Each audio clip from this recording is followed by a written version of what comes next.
Valvular mitral, pues, se refiere, pues, a un estado de estenosis, o sea, una estrechez de la válvula, uno, y dos, también a insuficiencia de la válvula mitral. O sea, la enfermedad se refiere, entonces, a estenosis, ¿no?, del área valvular mitral y a la insuficiencia de esa válvula, ¿no? En cuanto a la definición de estenosis valvular mitral, viene a ser la obstrucción, ¿no?, al llenado, ¿no?, del ventrículo izquierdo, ¿no?, que se produce, pues, como consecuencia de una alteración estructural, ¿no?, de la válvula mitral.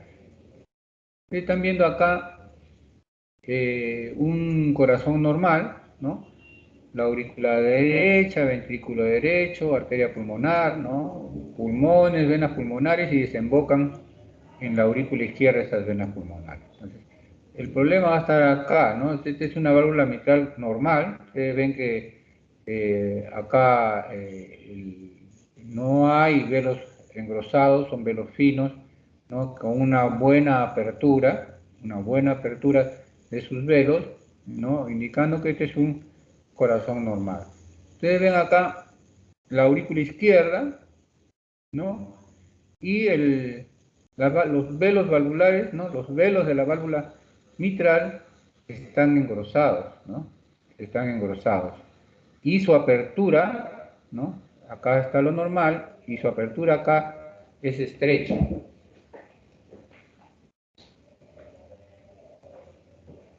Entonces, ¿y esto como consecuencia de qué es? ¿No? O sea, como consecuencia de qué es, ¿no? La mayor parte de los casos, pues, se debe a una agresión reumática, ¿no? Una enfermedad reumática, ¿no?, de la válvula y del aparato subvalvular. El aparato subvalvular se refiere, pues, a las cuerdas tendíneas, ¿no?, a las cuerdas tendíneas, a los músculos papilares, ¿no? Ese es el aparato subvalvular. Entonces, esta enfermedad, ¿qué produce? Produce, o sea, al inicio es un cuadro inflamatorio, ¿no?, una endocarditis bacteriana, ¿no?, que a la larga, después que pasa el cuadro agudo y continúa ya su evolución y recuperación, comienza el paciente a tener, pues, fibrosis, ¿no?, a nivel de los velos de la válvula mitral, comienza a engrosarse, ¿no?, comienza a engrosarse, y esto, pues, produce que una reducción del orificio de salida de la válvula mitral, ¿no?, produciendo una estrechez, produciendo ya turbulencia a nivel de ese tracto de salida, ¿no?, que esa turbulencia nosotros la vamos a auscultar como el soplo, ¿no?, el soplo, un soplo de estenosis valvular mitral, que más adelante vamos a ver cómo es, ¿ya?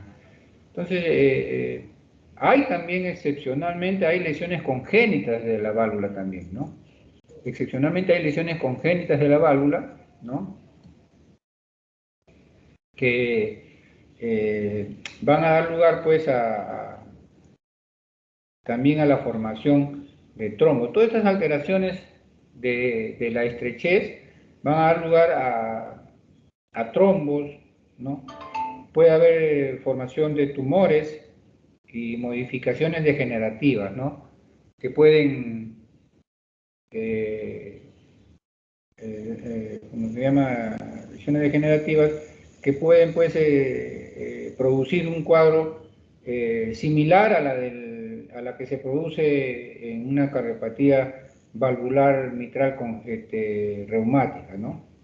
Entonces, esta lesión reumática puede causar solo estenosis, pero también a la vez puede causar también insuficiencia, ¿no? O sea, aparte de que no tiene una buena apertura, esta válvula también no va a tener una buena adherencia de sus velos durante la sístole ventricular, ¿no? O sea, en la sístole ventricular ustedes saben que se contrae el ventrículo y la sangre va hacia la aorta, y por lo tanto esta válvula tiene que estar cerrada, pero en caso de una enfermedad valvular mitral, aparte de haber la estenosis, la dificultad para salir hacia el ventrículo izquierdo, también durante la sístole ventricular va a haber regurgitación hacia la aurícula izquierda. O sea, no siempre se presenta eso, ¿no? Puede ser entonces una estenosis aislada o una doble lesión, estenosis con insuficiencia, ¿no?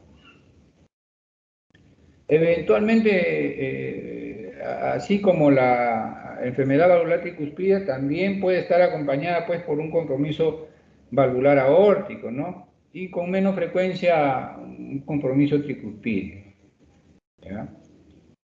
Entonces, ¿qué produce la reducción de este tracto de salida a nivel del orificio de la válvula mitral? Va a producir un aumento de la presión auricular izquierda, ¿no? Un aumento de la presión auricular izquierda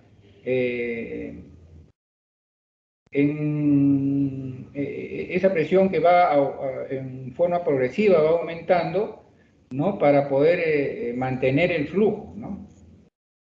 Y por lo tanto va a aumentar su presión.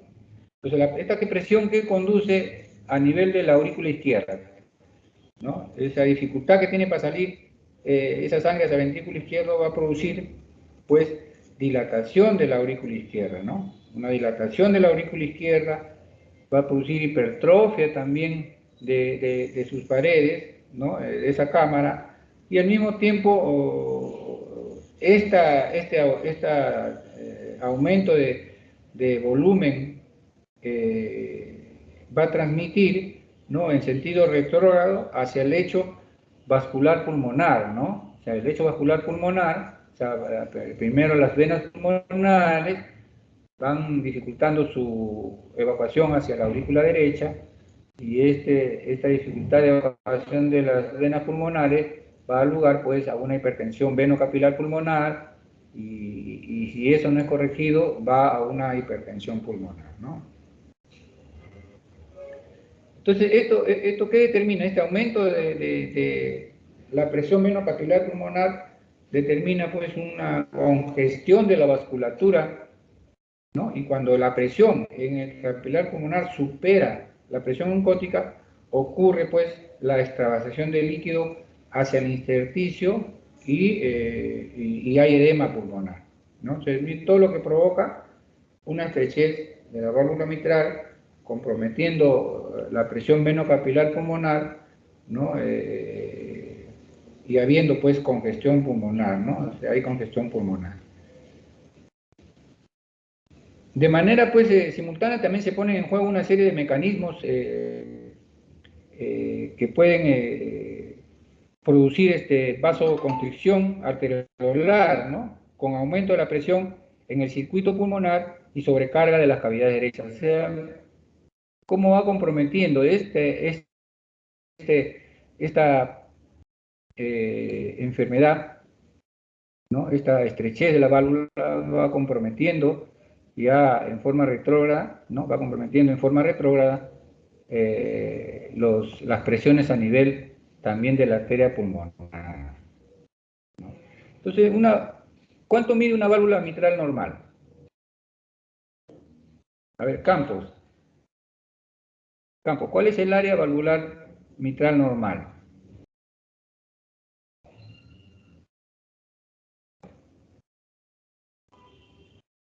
Campuzano.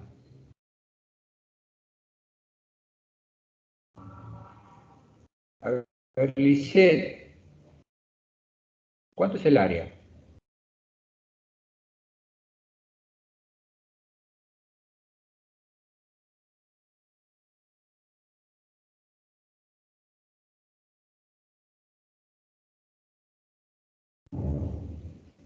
El área valvular mitral normal, ¿no? Es de 4 a 6 centímetros cuadrados. Ese es el área valvular normal de la válvula mitral, ¿no? Cuando esa superficie pues, se reduce a menos de 2.0 a 2.5 centímetros cuadrados, ¿no?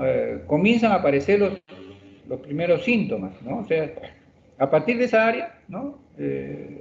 comienzan a sentir síntomas los pacientes, ¿no? Ante los esfuerzos, ante el estrés, ¿no?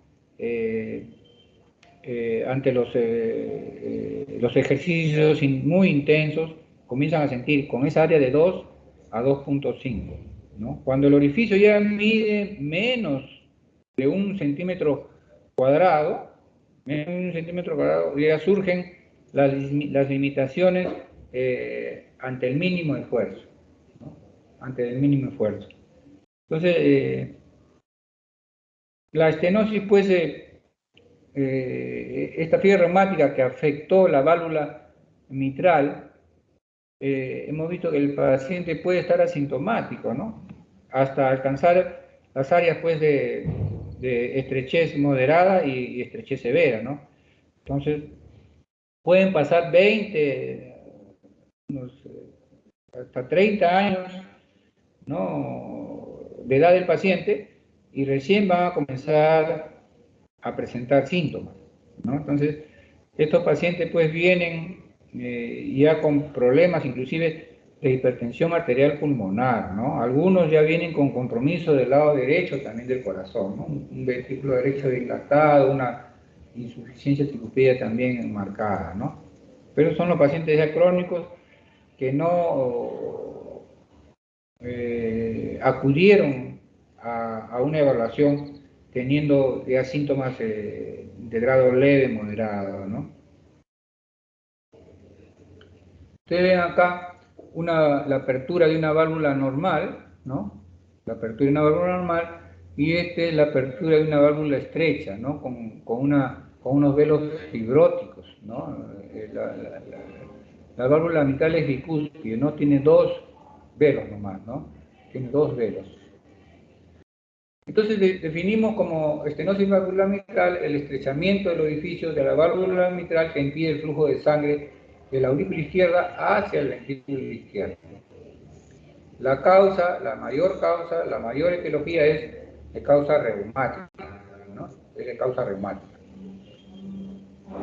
Las causas principales, pues, de estenosis valvular mitral son enfermedades del corazón secundarias a una fiebre reumática, ¿no? Y la consecuente cardiopatía reumática. Otras causas menos comunes de una estenosis mitral son, pues, la calcificación de las válvulas. Esto ya se presenta sobre todo en pacientes de mayor edad, ¿no? Este estenosis valvular mitral es más frecuente en mujeres, ¿no? Inclusive puede haber ciertas formas de enfermedad congénita del corazón asociado, pues, a una estenosis valvular mitral.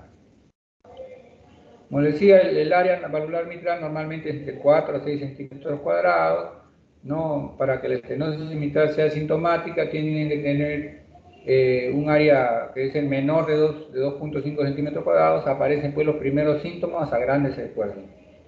Cuando el orificio es menor de 1 centímetro cuadrado, surgen limitaciones ante el mínimo esfuerzo.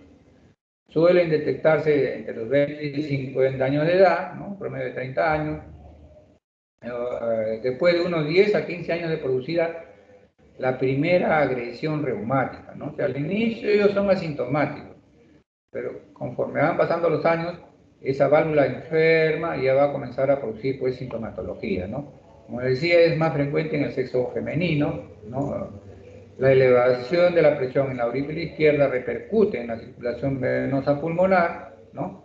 Que cuando excede la presión oncótica del plasma, las arteriolas pulmonares reaccionan con vasoconstricción, hiperplasia e hipertrofia de la capa media, con la subsiguiente hipertensión arterial pulmonar.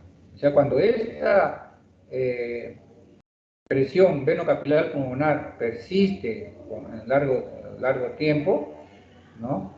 Y produce hipertensión arterial pulmonar, ¿no? Hipertensión pulmonar, ¿por qué? Porque las arteriolas ya comenzaron a reaccionar con vasoconstricción, ¿no? Con una hiperplasia e hipertrofia de la capa media, y como subsiguiente a eso hay una hipertensión pulmonar. Entonces nosotros, cuando encontramos estos pacientes con hipertensión pulmonar, se les hace pruebas, ¿no? Con vasodilatadores para ver si baja la presión arterial pulmonar. Si esta presión arterial pulmonar no desciende adecuadamente, estos pacientes inclusive ya se les contraindica la cirugía porque ya no van a salir, ¿no? Ya hay daño a nivel pues de la arteriola y eso no va a poder solucionarse, ¿no? Porque ya hay una hipertrofia e hiperplasia de la capa media, ¿no? Con la subsiguiente hipertensión pulmonar.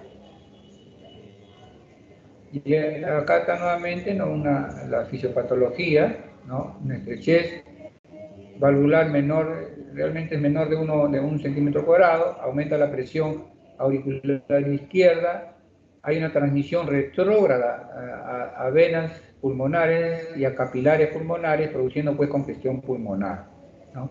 Esto puede producir pues una hipertensión pulmonar reactiva con sobrecarga de presión del ventrículo derecho e hipertensión pulmonar, ¿no? Esta hipertensión pulmonar puede producir pues insuficiencia valvular pulmonar y tricuspidio funcional, ¿no? Disminuyendo el flujo pues de los capilares pulmonares, ¿no? Con una presión capilar pulmonar y el gasto cardíaco izquierdo, o sea, una presión capilar elevada y un gasto cardíaco izquierdo disminuido. Entonces, mire, todo lo que comienza en la aurícula, ¿no? Va comprometiendo hasta el lado derecho del corazón, ¿no? Esto es lo que decíamos ayer cuando hicimos la parte de insuficiencia valvular tricuspidia, ¿no? Se dilata el ventrículo derecho, dilata el anillo y comienza a haber insuficiencia valvular tricuspidia. Esta viene a ser, esta es una imagen de lo que sucede, ¿no? De lo que sucede. La congestión a nivel auricular izquierdo va a producir pues elevación a nivel de la presión de la venosa capilar, esto aumenta la presión arterial pulmonar, este aumento de presión arterial pulmonar compromete la presión del ventrículo izquierdo, que en un inicio se hipertrofia, luego se dilata y produce pues alteraciones en el anillo valvular tricuspidio, produciendo pues insuficiencia, ¿no? Entonces, todo es una secuencia, ¿no? Es una secuencia. Acá también hay imágenes, ¿no? Donde vemos una válvula, es una válvula mitral normal, ¿no? Esta es la aurícula izquierda, la cual se basea hacia el ventrículo izquierdo, con sus venas pulmonares normales. En caso de estenosis valvular mitral, miren cómo el flujo al ventrículo izquierdo disminuye, ¿no? La aurícula izquierda comienza a crecer, se congestionan más las venas pulmonares, ¿no? Este aumento de la presión en las venas pulmonares produce pues un retroceso del flujo sanguíneo con congestión pulmonar pasiva, edema de pulmón, ¿no? Ventrículo derecho aumenta su presión, produce hipertrofia, ¿no? Y da lugar a la insuficiencia. Es toda una secuencia, ¿no? Toda una secuencia. Entonces, ¿qué tipo de sintomatología presentan estos pacientes? Observando lo que hemos visto. A ver, Campos.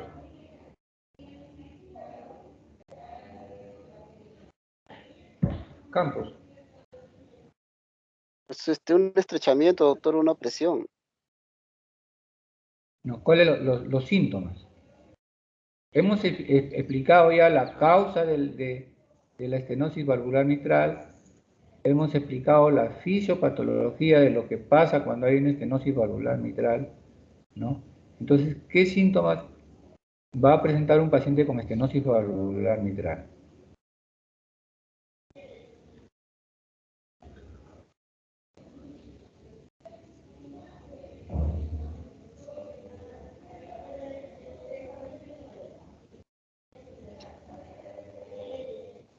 Ya Campuzano, ¿qué manifestaciones clínicas nos darían toda esta secuencia que se produce secundaria a una estrechez valvular mitral?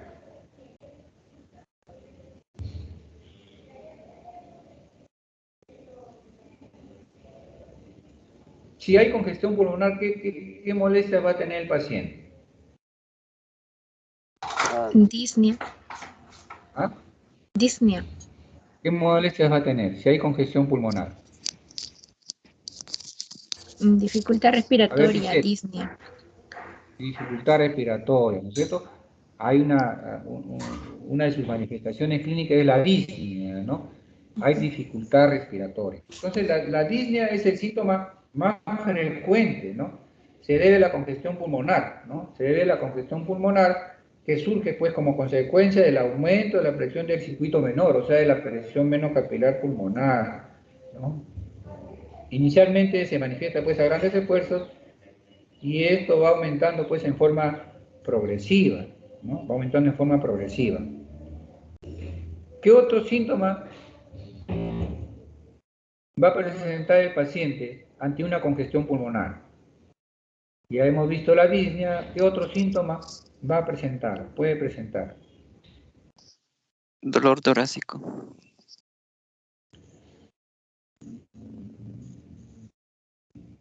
Puede haber, pues es muy raro. Lo que puede haber es hemoptisis, ¿no? O sea, hay sangrado. ¿Y por qué se produce la hemoptisis?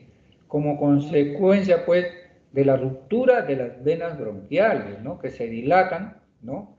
O por un infarto pulmonar, ¿no? Porque hay pacientes, pues, con sobrecarga de las cavidades derechas, ¿no? Entonces, estos pacientes con edema agudo de pulmón pueden tener expectoración hemoptóica, ¿no? Y dice, doctor, tengo dificultad respiratoria y a veces expectoro con sangre, ¿no?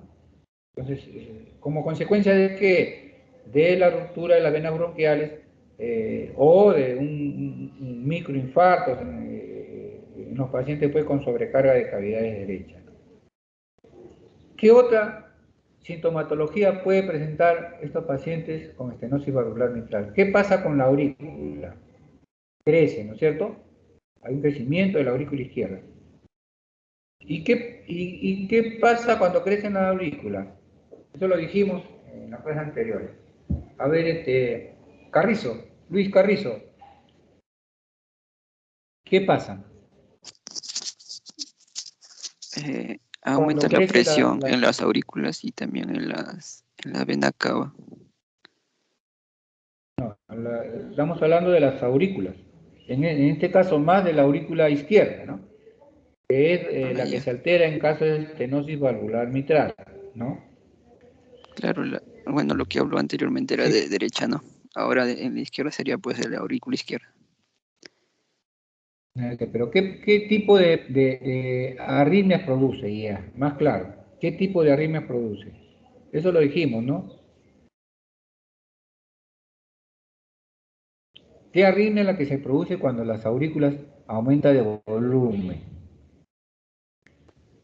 La fibrilación auricular, ¿no? Hay una arritmia que es la fibrilación auricular, ¿no? Ese es un trastorno del ritmo. Y esa fibrilación auricular, con episodios pues, de taquiarritmias paroxísticas, va a dar lugar a qué sintomatología? A las palpitaciones, ¿no? El paciente dice, a veces tengo sensación de que se me acelera el corazón y tengo palpitaciones, ¿no? Entonces, estas palpitaciones son secundarias, pues, o sea, todos los síntomas tienen su razón, ¿no? El por qué se produce esto, el por qué se produce lo otro. Y como yo siempre les digo a los alumnos, si ustedes saben la anatomía, saben la fisiología, ¿no? Ustedes van a entender la fisiopatología y con la fisiopatología ustedes van a sacar, van a deducir los síntomas. En medicina no hay nada de memoria. Todo se deduce desde como por eso yo le digo a todos mis alumnos, le digo, ustedes cuando van a rotar a un segmento, lean su anatomía, lean su fisiología, ¿no? Lean su fisiopatología y ya van a poder ir a sus prácticas y van a entender mejor las prácticas.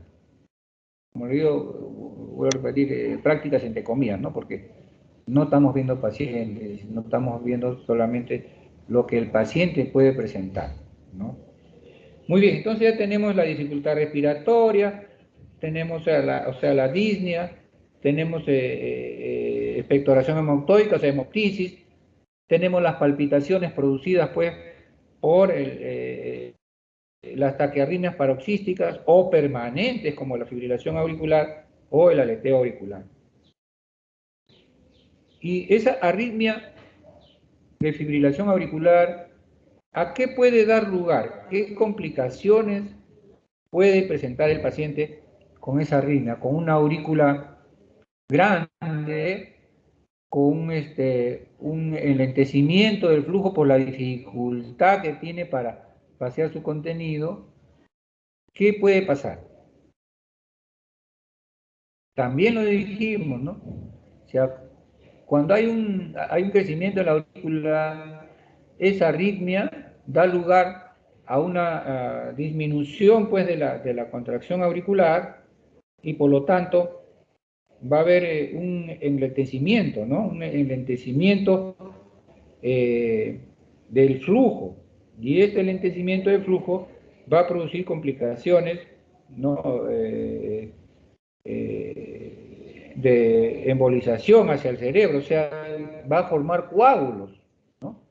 Ese flujo lento a nivel de la aurícula izquierda, ese flujo lento a nivel de la aurícula izquierda va a dar lugar, pues, y esa arritmia da lugar a la formación de coágulos, sobre todo a nivel de la orejuela de la aurícula izquierda. Entonces ahí se forman trombos, ¿no? Se forman trombos que pueden desprenderse, ¿no? Que pueden desprenderse y migrar hacia el ventrículo izquierdo, pasa hacia la arteria aorta y ese trombo puede irse uno hacia el cerebro, ¿no? Con los vasos del callado aórtico, o también hacia la parte vascular periférica, ¿no? Produciendo obstrucciones arteriales. Y si hay obstrucción arterial, ¿qué hay? Hay muerte del tejido, ¿no es cierto? Porque no hay oxígeno. Si se obstruye la arteria, no va a oxigenar los tejidos, entonces ahí se producen los accidentes cerebrovasculares secundarios al desprendimiento del trombo de la aurícula izquierda que viaja hacia el ventrículo izquierdo, aorta ascendente y va hacia el cerebro. Entonces, son pacientes que vienen con hemiplegia, ¿no? Secundaria al desprendimiento del trombo que se formó por ese crecimiento auricular, por la presencia de la fibrilación o flúter auricular, ¿no?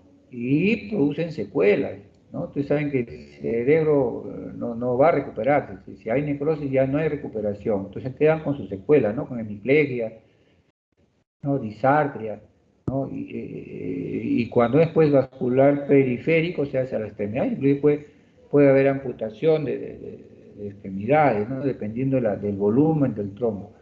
Entonces miren como todos estos síntomas tienen su porqué, ¿no? Tienen su porqué. Entonces, estos fenómenos embólicos es lo que hay que evitar. Por eso que estos pacientes que tienen fibrilación auricular o flúter auricular, sobre todo fibrilación auricular, se les va a tener que anticoagular para evitar esa formación de trombo, ¿no? Paciente en la cual se confirma, porque el paciente viene con, yo tengo palpitaciones, uno la oculta, está con un ritmo normal, y les hace un estudio de monitoreo electrocardiográfico de 24 horas, un holter, y van a presentar, ¿cómo se llama?, episodios de fibrilación auricular, ¿no? Episodios de fibrilación auricular que pueden producir como la formación de trombos y la migración de estos hacia el cerebro o hacia el sistema vascular periférico, ¿no? Aparte de eso, también el paciente va a referir pues una fatiga de esfuerzo, ¿no? Porque se produce como consecuencia pues de la hipoperfusión muscular secundaria pues a la disminución del volumen minuto, ¿no? Secundaria a la disminución del volumen minuto. Y ocurre pues en la forma ya esta fatiga más en la forma más grave, ¿no? Finalmente,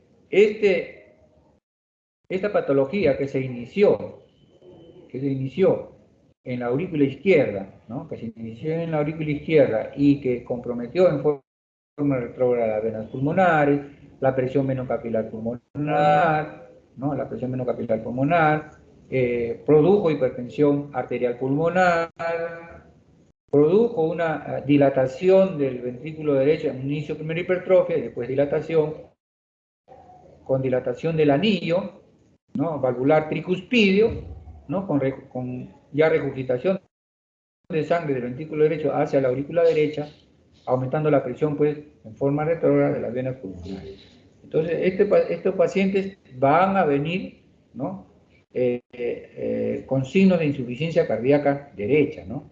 Edema, hepatomegalia, ascitis, derrame pleural, ¿no? Surgen como consecuencia, entonces, pues, de la claudicación del ventrículo derecho, ya, ¿no? O sea, todo afectó el ventrículo derecho en forma retrógrada, ¿no? Y se produce síntomas y signos de una insuficiencia cardíaca derecha, ¿no? Y esto es producido, pues, por un aumento de la resistencia vascular pulmonar, ¿no? O sea, el aumento de la resistencia vascular pulmonar es la que produce la hipertensión pulmonar y todo el trastorno retrógrado a nivel del ventrículo derecho, aurícula derecha y presiones venosas. Muy bien.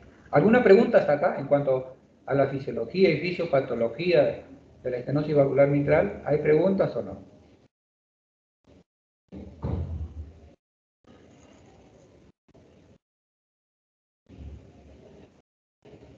No hay. Si es que no hay preguntas es porque o han entendido todo o no han entendido nada, ¿no? Entonces espero que hayan entendido todo, ¿no?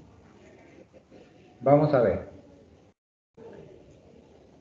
Ya hemos visto los síntomas, ¿no? Con las imágenes, ¿no? ¿Qué vamos a encontrar en el examen físico, ¿no? El examen físico, dependiendo de la evolución y del grado de compromiso hemodinámico, puede haber una posición ortopneica. ¿Qué significa posición ortopneica?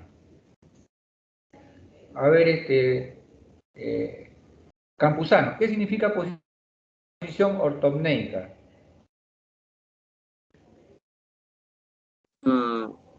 Al dormir. ¿Cómo? Al dormir, doctor. ¿Qué es la ortopnea?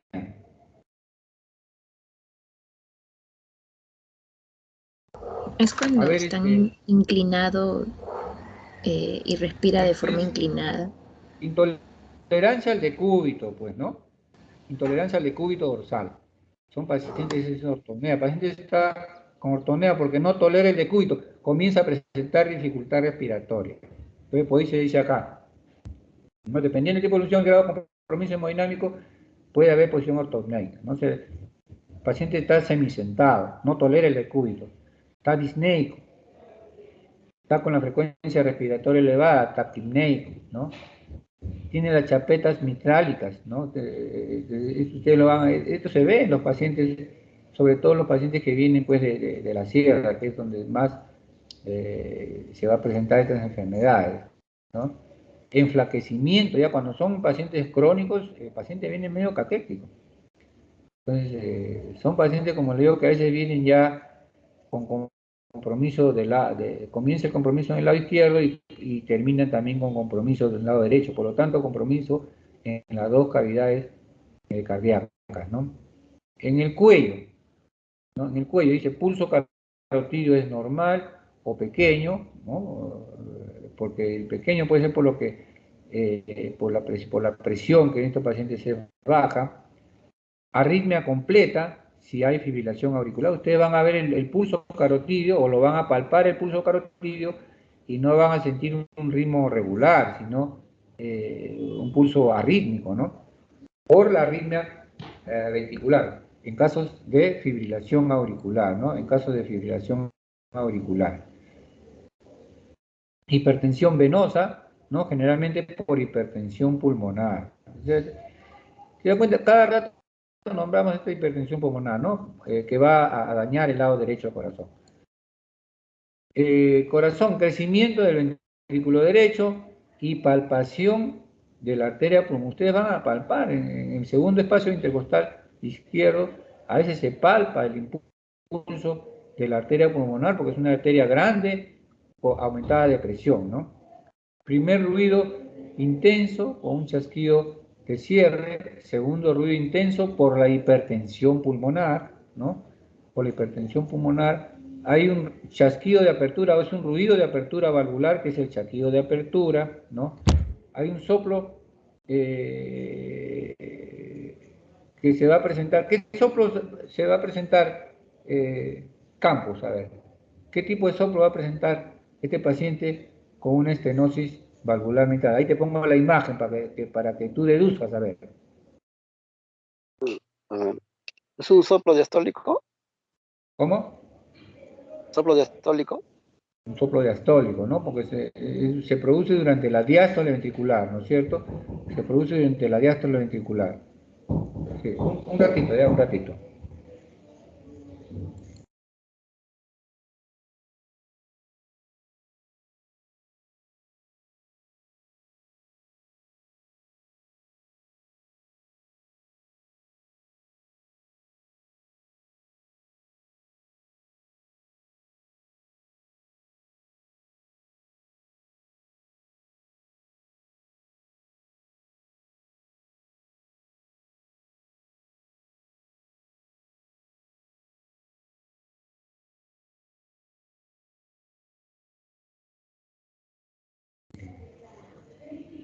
Entonces tenemos esto, pues, ¿no? Es un soplo diastólico, ¿no? Porque es durante el llenado del ventrículo izquierdo, es que se vacía la aurícula izquierda, y si hay estrechez en su válvula, va a producir el soplo diastólico tipo de rodamiento, ¿no? Con refuerzo presistólico, en casos si el ritmo todavía es sinusal, ¿no? Un soplo sistólico de eyección pulmonar en casos de hipertensión pulmonar, ¿no? Entonces, esto, es lo que, esto es lo que vamos a encontrar en la ocultación del corazón, ¿no? Entonces, un primer ruido intenso, que es el chasquido de cierre, un segundo ruido también intenso por la hipertensión pulmonar, un ruido de apertura, o sea, un chasquido de apertura pulmonar, ¿no? Y un soplo diastólico tipo rodada, ¿no? Con refuerzo presistólico. Como digo yo, ayer he estado buscando, ¿cómo se llama?, audio de los soplos. Ahí estoy encontrando algunos y eso se los voy a pasar el día lunes. Voy a tratar de completar ahora y el día lunes se los voy a pasar para que por lo menos oigan lo que se debe ocultar en el paciente, ¿ya? Vamos, para que tengan una idea, ¿no? Entonces, en conclusión, vamos a tener un soplo diastólico, ¿no? Un soplo diastólico con rodamiento, ¿no? Con rodamiento, tipo rodamiento, con refuerzo presistólico, porque hay pues también hipertensión pulmonar, ¿no? Acá tenemos ¿no? El retumbo mesodiastólico, ¿no? Es el refuerzo presistólico que llamamos el chasquido de apertura, ¿no? Un primer ruido brillante, ¿no? Con chasquido de apertura, este es el chasquido de apertura, ¿no? El chasquido de apertura, ¿no? Con aumento del segundo componente pulmonar, ¿no? El P2, y desdoblamiento del segundo ruido también a nivel pulmonar si existe hipertensión pulmonar, ¿no? Y es un soplo mesodiastólico, ¿no? Tiene una intensidad mayor en la mesodiástole, ¿no? Que se oculta pues a nivel del foco valvular mitral, ¿no? La ubicación de los soplos, el segundo ruido es el cierre de las válvulas semilunares, ¿no? Para que comience la fase diastólica, el chasquido de apertura que se produce a nivel de la válvula mitral, ¿no? Y con un primer ruido intenso, ¿no? Que es el chasquido de cierre, ¿no? Chasquido de cierre.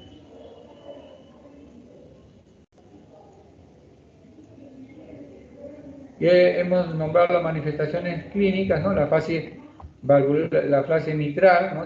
Las chapetas mitrales, así es como presenta el paciente las chapetas mitrales por rubicundez de las regiones malares, ¿no? De las chapetas mitrales. Pulso parvo es un pulso pequeño, ¿no? Porque el volumen que llega al ventrículo izquierdo está disminuido, ¿no? Con un latido de punta débil también por volumen, ¿no? Por caída del volumen sistólico, ¿no? Estertores pulmonares húmedos, si existe edema pulmonar, ¿no? O sea, los crepitantes son los estertores pulmonares húmedos, ¿no? Como le digo, son los crepitantes finos, porque hay crepitantes gruesos, en caso de enfermedad pulmonar obstructiva crónica, que se diferencian de los estertores finos que se presentan en la congestión pulmonar, ¿no? Van a encontrar también ingurgitación yugular, porque ya hay compromiso del lado derecho del corazón, ¿no? Hay hepatomegalia, edemas, ¿no? Existe pues una insuficiencia cardíaca derecha. De todo esto sí existe una insuficiencia cardíaca derecha.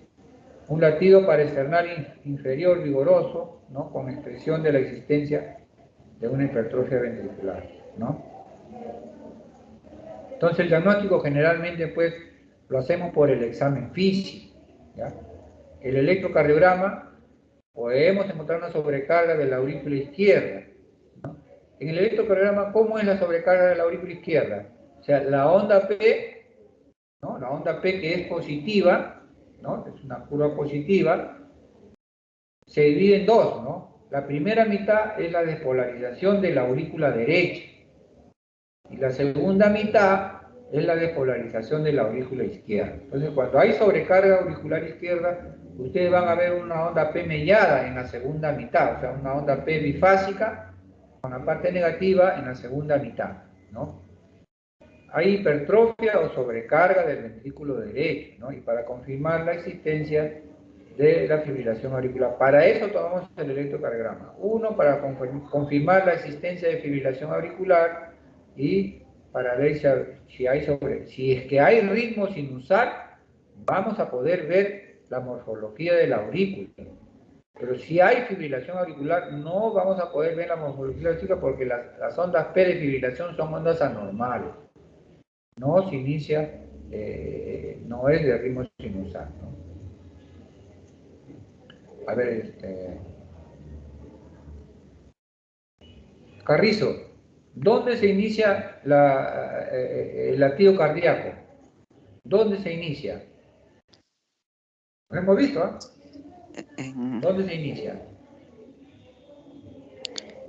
En el nódulo Nacho-Taguara. A ver qué dice Lisette Carazas. ¿Dónde se En el inicia? nódulo auriculoventricular o sinusal. Es nodo sinusal.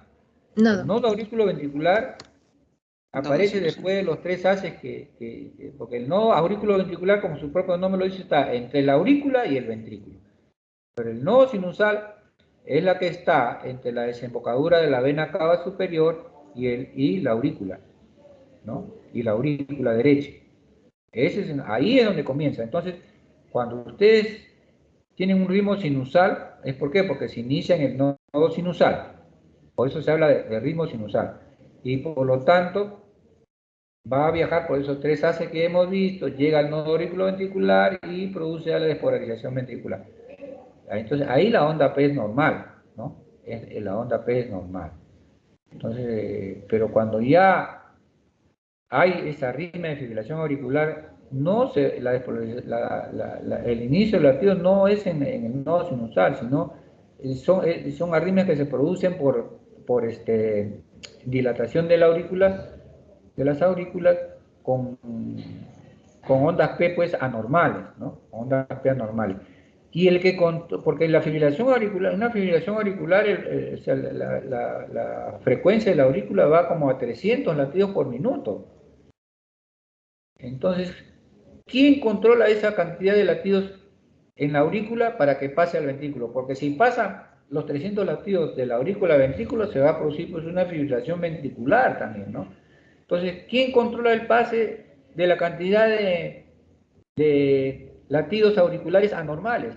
el nodo auriculoventricular, ¿no? Es el que bloquea cierta cantidad para que pase una cantidad de latidos que sea soportable para el paciente. Cuando eso no se controla, el paciente está con 300, 250 latidos por minuto, 180 latidos por minuto. Entonces hay que usar medicamentos que actúen a nivel del nodo auriculoventricular para bloquearlo y esos latidos también se impidan que pasen en su totalidad al ventrículo izquierdo, ¿no? Entonces, para eso nos sirve el electrocardiograma, ¿no? Sobre todo para ver si hay la existencia de filtración auricular, si hay sobrecarga auricular izquierda. En la radiografía de tórax, evalúa pues la circulación y congestión pulmonar, ¿no? Ustedes van a ver un botón, si hay hipertensión pulmonar, probablemente la arteria pulmonar esté aumentada de volumen, de tamaño, y van a ver un botón pulmonar en la radiografía de tórax prominente, ¿no? Puede haber congestión pulmonar, signos congestivos, ¿no? Como decía acá, el tamaño de la aurícula izquierda, el ventrículo derecho y tronco de la arteria pulmonar son evaluados pues por la radiografía de tórax. El ecocardiograma es el procedimiento diagnóstico por excelencia. O sea, un buen ecocardiograma nos da un diagnóstico prácticamente definitivo de una estenosis valvular mitral. No es el procedimiento diagnóstico por excelencia, da una buena imagen de la válvula y del aparato subvalvular, ¿no? La parastendina, músculos papilares, y estima el área pues valvular y su gradiente transvalvular, o sea, la diferencia de presión que hay entre la aurícula izquierda y la presión diastólica final del ventrículo izquierdo, ¿no? Estima entonces su gradiente y también va a medir el área de la válvula, ¿no? El área de la válvula. Como hemos visto, si se habla de estenosis valvular mitral, cuando el área valvular de esta es 1 menor o igual de 1 centímetro cuadrado. Hablamos de estenosis valvular mitral, ¿no? ¿Y cuánto es su medida normal? A ver, Carrizo, ¿cuánto es su medida normal del área valvular mitral? De 4 a 6 De 4 a centímetros 6 cuadrados. centímetros cuadrados. Eso tiene que completar. De 4 a 6 centímetros cuadrados. Finalmente, después o sea, para llegar al diagnóstico, el cateterismo cardíaco nos va a dar el diagnóstico definitivo, ¿no? El diagnóstico definitivo. Nosotros hacemos un cateterismo izquierdo, ¿no? Para medir la presión diastólica final del ventrículo izquierdo y hacemos un cateterismo derecho para ver cómo está la presión capilar pulmonar. La presión capilar pulmonar nos da una idea de cómo está la presión a nivel de la aurícula. Ya hemos visto al inicio también, ¿no? Que la presión de la aurícula izquierda es similar a la presión venocapilar pulmonar, ¿no? Es similar a la presión venocapilar pulmonar. Entonces, como nosotros no podemos entrar por el lado izquierdo hacia la aurícula izquierda, salvo que haya un CIA, ¿no? No podemos entrar, nos valemos de esa cifra de la presión venocapilar pulmonar para determinar la presión de la aurícula izquierda. Entonces, vamos a suponer que encontramos una presión, vamos a poner si encontramos una presión a nivel venocapilar pulmonar de 25. Quiere decir que la presión de la aurícula izquierda también es 25 milímetros de mercurio. Y pasamos a medir la presión diastólica final del ventrículo izquierdo, ¿no? Y encontramos, por ejemplo, una presión sistólica del ventrículo izquierdo de 110 y una presión diastólica de 8 milímetros de mercurio, ¿no? Entonces, ¿cómo hallamos la gradiente? A nivel de la válvula mitral, ¿cómo hallamos la gradiente? ¿Qué operación hacemos? A ver.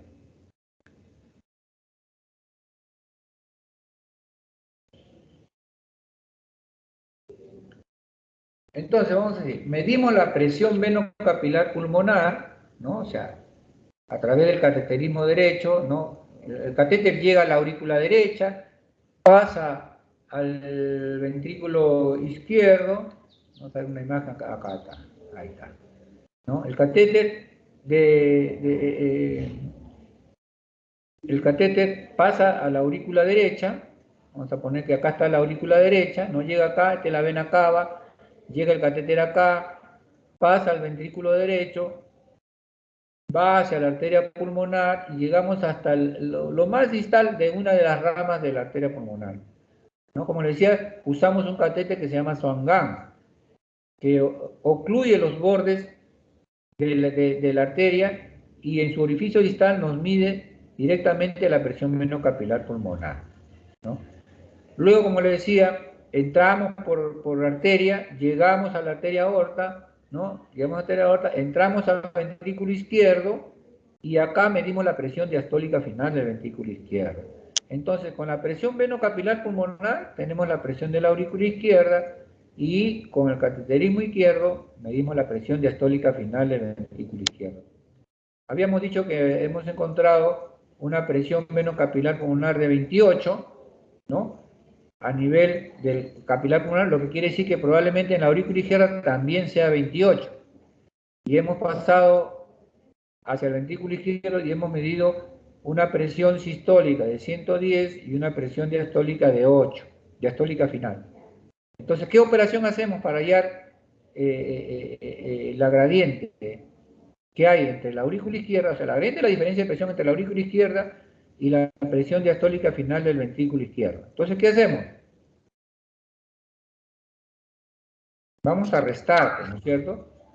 Lo que encontramos en la presión venocapilar pulmonar, que nos da una idea de cuál es la presión de la aurícula izquierda. Vamos a poner 28 acá, vamos a poner ya le tomamos la presión venocapilar pulmonar, entonces acá tiene 28. Hemos pasado catéter hacia el ventrículo izquierdo, hemos medido la presión sistólica y la presión diastólica final. La presión sistólica no tiene que ver nada en la estenosis. Lo que vemos es la presión diastólica final, porque hemos dicho, al inicio también hemos visto que la presión diastólica final del ventrículo izquierdo es igual a la presión media de la aurícula izquierda. Entonces, medimos acá 28 menos 8, ¿cuánto es la diferencia?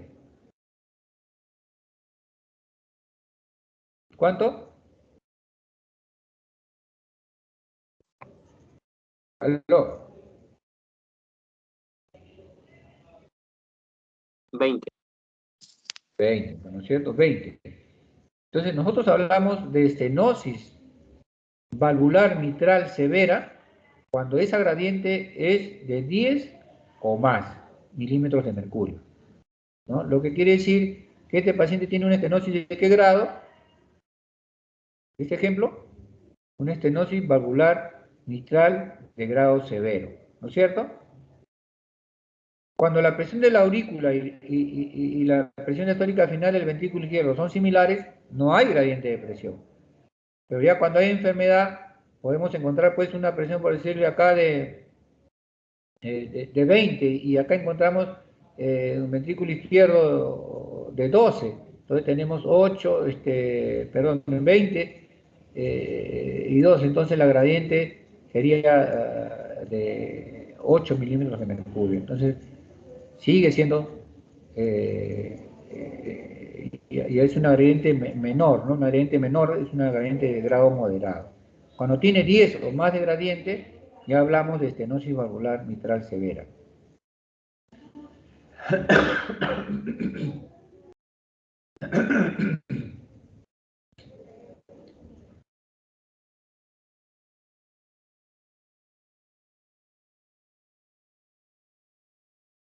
Entonces acá, este es lo que les decía, ¿no? La estenosis valvular mitral es la causa frecuente de fibrilación auricular en procesos jóvenes. Así es como ven ustedes, o sea, ustedes ven acá una onda P normal, en la primera, en el de encima, no es una onda P normal, ¿no es cierto? El de abajo es un electro con una onda P normal, ¿no? Una onda P positiva, ¿no? Que va seguida de un complejo QRS, ¿no? Pero acá ustedes no ven una onda. Estos son, como decían, dientes de serrucho pequeños, ¿no? Las del Flutter les dije que era un diente de serrucho más grande, ¿no? Entonces ustedes, para hablar de ritmo sinusal, tienen que ver una onda P normal que precede al complejo QRS, ¿no? Entonces, el diagnóstico, como digo, de la estenosis generalmente pues se hace con la ocultación, ¿no? La localización del soplo, el tipo de soplo, donde se irradia, todo eso. Y el electrocardiograma, pues podemos encontrar sobrecarga de la aurícula izquierda, como digo acá, esta es una onda P normal. Cuando hay sobrecarga de la aurícula izquierda, la segunda mitad, o sea, la parte de acá de la derecha, se hace negativa, se hace positiva la primera mitad y negativa la segunda mitad. Ahí ya hablamos de sobrecarga auricular izquierda, ¿no? Hipertrofia o sobrecarga del ventrículo derecho para confirmar la existencia pues, de fibrilación auricular. La radiografía de tórax, ¿no? Evalúa pues la circulación y congestión pulmonar, ¿no? El tamaño de la aurícula izquierda, el tronco de la arteria pulmonar. Entonces, a ver en esta radiografía, ¿qué ven? En esta radiografía, es una radiografía de estenosis valvular mitral. ¿Qué ven ahí? A ver, ¿qué es lo que ven?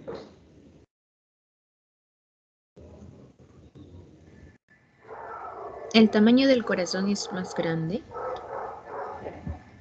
de Ya, lo pues, normal. el tamaño de la silueta cardíaca ya es uno. ¿Qué más? ¿Tú te refieres al ventrículo o a la aurícula? A la aurícula. A la aurícula, ¿no? ¿Y cómo ves si la aurícula está dentro de lo normal o está crecida? ¿Cómo ves?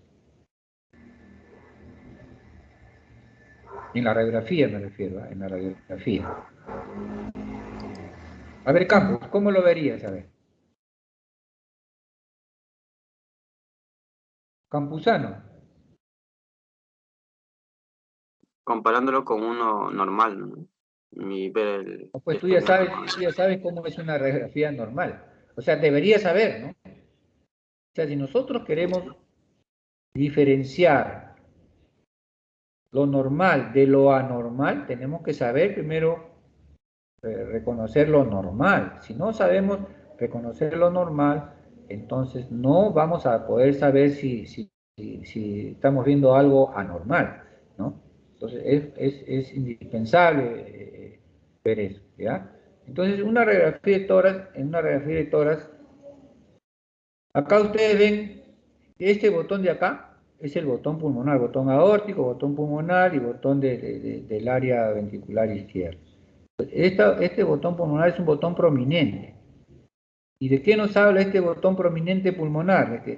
De que la arteria pulmonar está aumentada de volumen, que hay probablemente hipertensión pulmonar. Entonces, este es un botón pulmonar prominente, ¿no?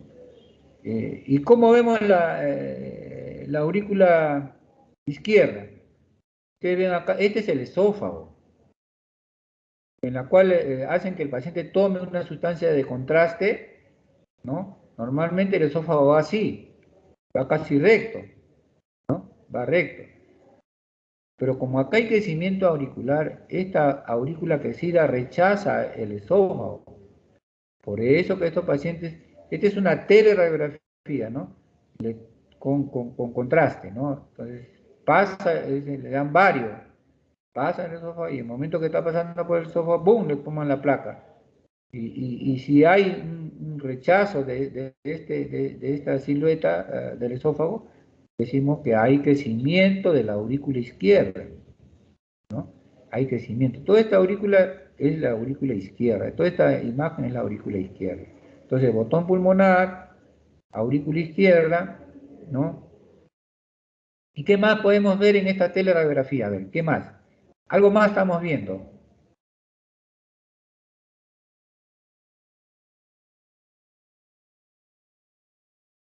Entonces estamos viendo la imagen de congestión pulmonar, ¿no? Hay congestión, miren acá, ¿no? Esas imágenes de tipo algodonoso en ambos campos pulmonares, ¿no? Ese es un signo de congestión pulmonar, ¿no? Porque hay, pues, ya hay presión venocapilar pulmonar elevada. Entonces, miren lo importante que es ver con una radiografía, o sea, el cuadro clínico, un electrocardiograma y una telegrafía, ya podemos ir llegando al diagnóstico, pero Como les repito, ustedes tienen que ver primero la parte normal. ¿Ya? Que tienen que ver primero la parte normal, para que puedan diferenciarla de lo anormal, ¿ya? Entonces, así es como hacemos evaluamos una placa de tórax, ¿no? Por ejemplo, todo esto que ustedes ven acá, si estuvieran presencial, hay placas de los pacientes que llegan y uno los ve, les explica ya personalmente, ¿no? Esta es la distribución vascular, ¿no?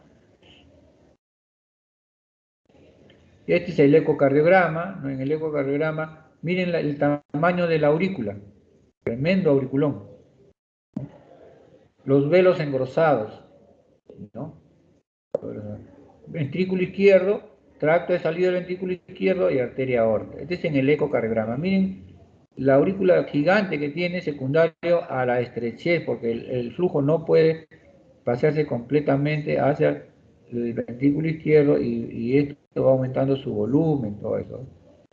Y este de acá es un mixoma, es un tumor en la aurícula izquierda, es un tumor que cierra la luz de saltar de salida de la válvula mitral y produce un grado de estenosis, ¿no? Estos son pacientes que pueden tener muerte súbita, porque tapa todo y ya no hay flujo pues al ventrículo y por lo tanto no hay flujo ni a los grandes vasos ni al cerebro, muere el paciente. Entonces, este es un tumor, ¿no? Son hallazgos que se presentan en el ecocardiograma, ¿no? Graben bien esa imagen. Miren ustedes los velos gruesos, ¿no? Velos gruesos con una aurícula gigante. Miren ustedes el ecocardiograma, pues, con una estenosis, con un área de 0.63 centímetros cuadrados, una estenosis valvular mitral severa, ¿no? Severa. Así se ve, normalmente esta onda que es de la válvula mitral se ve como una M. Acá está casi recta por el engrosamiento de sus velos. Este es lo que les decía del cateterismo cardíaco, ¿no? Del cateterismo cardíaco. Ustedes ven acá la presión de la arteria aorta, ¿no? De la arteria aorta, y esta es la presión, el ventrículo, la arteria aorta no baja de 6, de 7. Este es el ventrículo izquierdo. Hemos pasado el catéter al ventrículo izquierdo, hemos medido la presión diastólica final del ventrículo izquierdo. Este de acá es la curva de presión de la presión venocapilar pulmonar. O sea, normalmente deben ser iguales o casi iguales, ¿no? O sea, este negrito debería estar acá, ¿no? Esta es la presión diastólica final. Y está por encima, lo que quiere decir que hay hipertensión venocapilar pulmonar, ¿no? Y la gradiente, en este caso, es como de 18, 20 de gradiente, ¿no? Entonces es una estenosis valvular mitral severa. Esta es la parte hemodinámica, ¿no? que la grabamos en el cateterismo cardíaco, ¿no? Los cálculos de gradiente de la estenosis valvular mitral. Otra imagen, ¿no? Para que entiendan mejor, ¿no? Ventrículo izquierdo, presión diastólica final del ventrículo izquierdo. Esta curva de arriba debería estar acá, ¿no? Similar a la altura de la presión diastólica final del ventrículo, pero está elevada. En este caso, miren, tiene un promedio de 40 milímetros de mercurio, ¿no? Y el ventrículo tiene acá 8, entonces tiene casi 32 milímetros de mercurio de diferencia, ¿no? De gradiente, de una estenosis valvular mitral severa, muy severa, muy severa. Nuevamente imágenes de trombo, ¿no? Tenemos acá, este es el tratamiento, ¿no? Es la estrechez de la válvula luego de una evaluación de todo el aparato valvular mitral, ¿no? se hace el tratamiento, ya sea quirúrgico, ¿no? Si no hay contraindicación ecocardiográficamente de hacerlo por vía percutánea, se hace lo que se llama valvuloplastía percutánea con balón. En este procedimiento uno entra por el lado derecho, punza el septum, o sea, el septum está a este nivel más o menos, pulsa el septum, pasa una guía, después de la guía pasa un balón, que es el balón de Inoue, que se dice, ¿no? Un balón. Este balón pasa la válvula mitral, ¿no? Miren, acá ya pasó la válvula mitral, ¿no? Y se insufla. Se insufla. Es un balón, así es la morfología, miren. Esa es la morfología del balón. Entonces es un balón, uno insufla la parte distal con sustancia de contraste, ¿no? Lo insufla y jala hasta que llega al tope. O sea, el balón queda ahí en el tope, ¿no? Acá miren, ya lo jaló y está en el tope de la válvula. Entonces, ¿qué hace el hemodinamista, el intervencionista? Cuando ya está en el tope, insufla, termina de insuflar el balón y rompe las adherencias que se presentan en los velos, ¿no? Esa es la valvuloplastía mitral, ¿no? Y acá ya miren, está insuflado totalmente y ya el área ha mejorado, ¿no? Eso después lo miden ecocardiográficamente también, ¿no? Se mide la presión, o sea, se mide hemodinámicamente la gradiente y también se mide ecocardiográficamente, ¿no? Miren ustedes cómo está la válvula bien enferma, ¿no? Acá dice una comissurotomía. La comissurotomía es la apertura de los velos, ¿no? Quirúrgicamente. Acá ya requieren de un reemplazo valvular mitral, ¿no? Completo. Están los detalles, miren. Es de la parte quirúrgica, ¿no? Así entra, y acá ya abrió este velo, ya con el bisturí, la hoja de bisturí, y abrió este. Este es quirúrgicamente, ¿no? A diferencia de lo que hemos visto en el procedimiento percutáneo, ¿no? Muy bien. ¿Alguna pregunta? ¿Alguna pregunta sobre estenosis valvular mitral?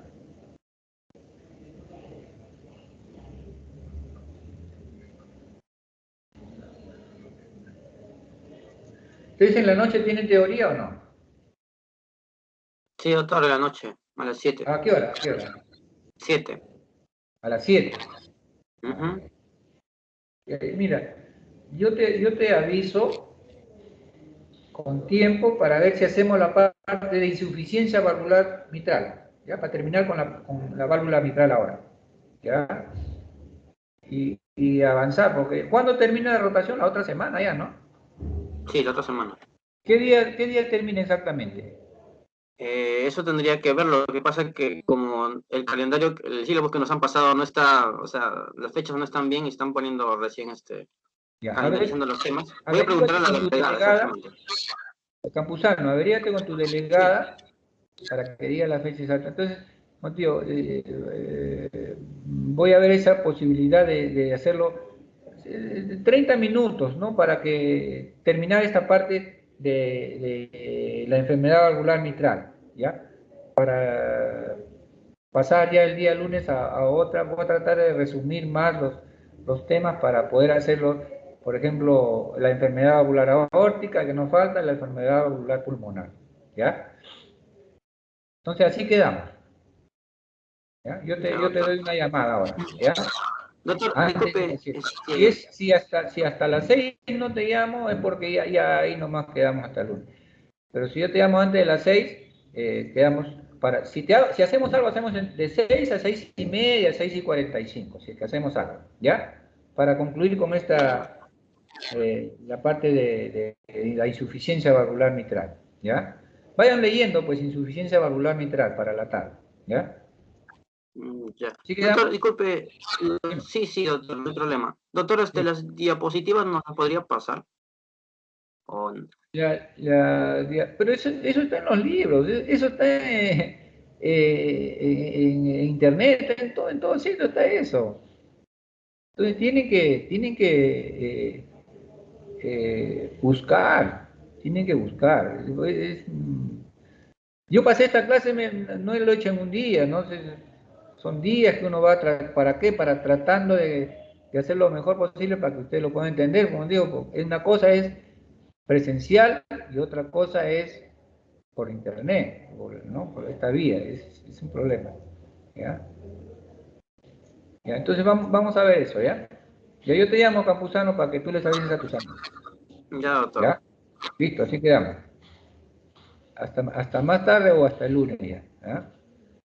Cuídense, Ok, igual estudien, pues, lean. le comunico la fecha que me dice la delegada, ¿no? Voy a Claro, confirmar bien. claro. Pero en teoría debería terminar el martes o el miércoles, que más o menos va a cumplir los Claro, 13 días, si no me equivoco. Empezamos el día, entre comillas, jueves, entonces el miércoles debería estar terminando. Pero de verdad que, miren, como no sé. Ahora, o sea, lean sobre insuficiencia valvular mitral y yo les voy a preguntar. Lo tienen que leer, ¿ya? Tienen que leer porque una cosa es llegar a una clase leído y otra cosa sin leer, ¿no? O sea, sobre todo para que ustedes entiendan un poco más, porque no es fácil entenderlo así